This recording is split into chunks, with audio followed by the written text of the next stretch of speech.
If you believe you're not good enough, smart enough, or polished enough to speak and share your message, that belief is a lie, because the reality is that if you have a service that transforms lives, that you have an obligation to share this message, and you may not be feel that you are at your peak or maybe good enough or smart enough, all these things, but that is not reality.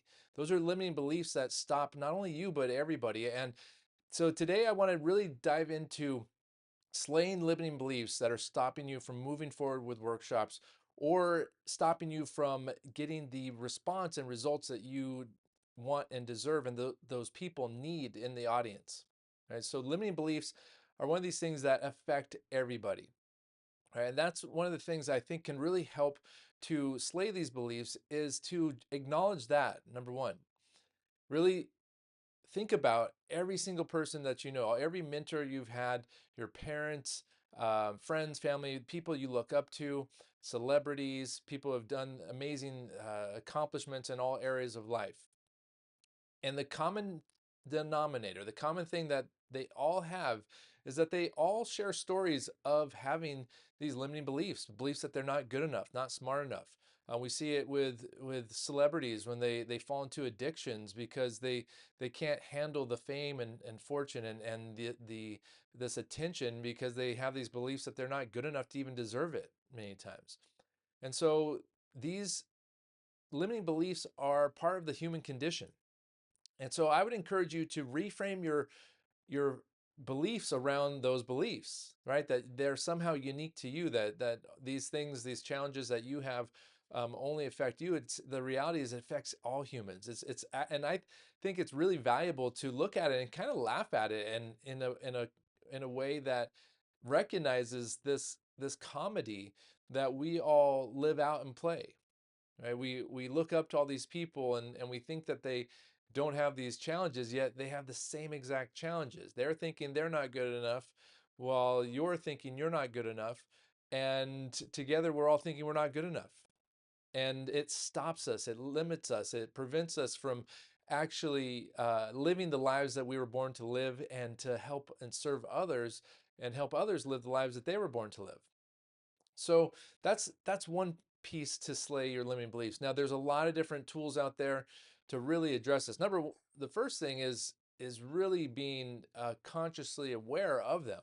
You know, do you have any of these beliefs? You may have already done some work and to look at these beliefs, and you may have started to slay some of them, and you may even think that you've slayed them all. However, I would encourage you to really dive in and say, okay, is there anything else?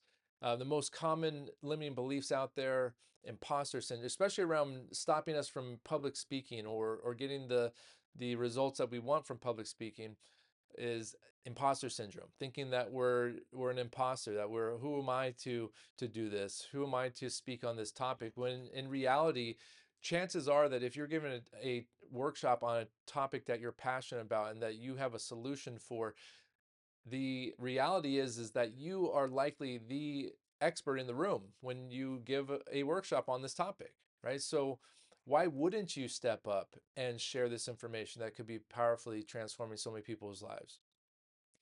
So when we look at these limiting beliefs, there are tools out there. One tool that I like to, and that was really big in my life was Dr. John D. Martini's The Breakthrough Experience. Highly recommend that book. Also, the Sedona Method. That's a great tool to really dive into. Are these stories real that we're telling ourselves? Also, Loving What Is by Byron Katie. These are three tools that are really great place to start. Now you may have resonate with someone else who has a similar message to share, but there are tools out there to really dive in. Again, first thing is recognizing that we all do it and just laugh at it instead of, because what we tend to do is we tend to start to judge it. We tend to start to look at this thing and feel shame that we're or feel all these guilt or all these different emotional feelings that end up putting us back into this loop and this cycle of staying stuck in our limiting beliefs.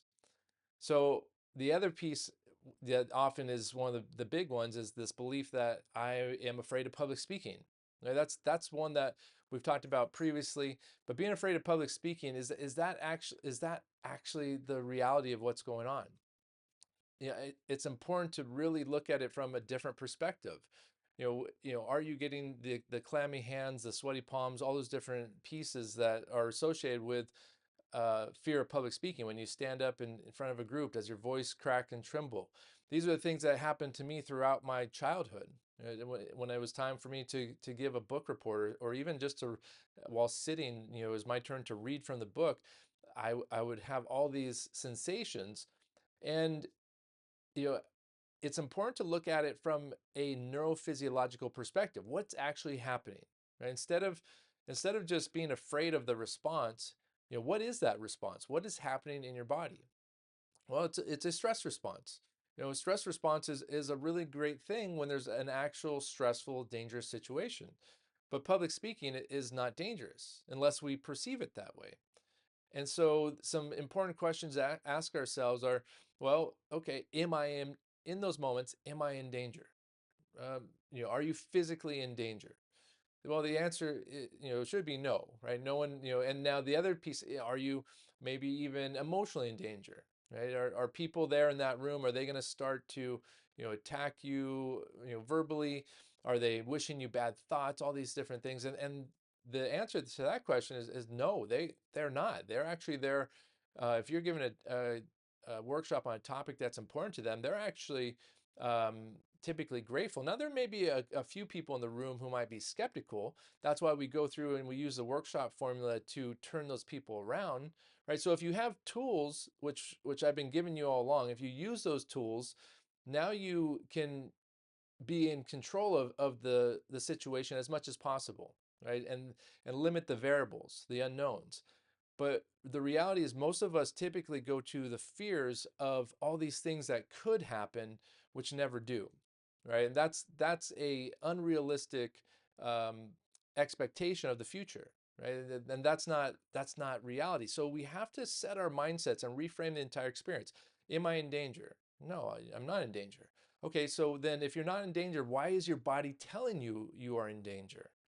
Okay, so why could that be? Well, typically that's because at some point in our lives, very young, we learned a pattern of defense. We learned this pattern of defense in response to certain situations, certain triggers, right?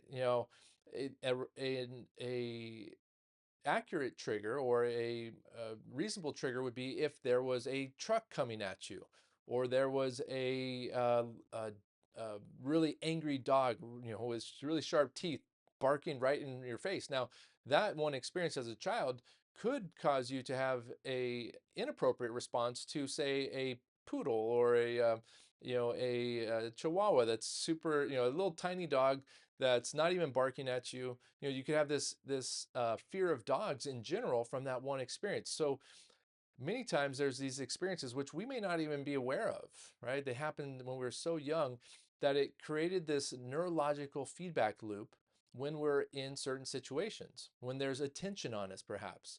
When, if we grew up in a stressful environment, where we were never sure of our safety or security or stability, well, we can be constantly scanning the room looking for the next danger, and how do we need to respond and react. And so if that was you, and you're in front of a room full of people that you don't know, then it's very normal for your physiology to have that response.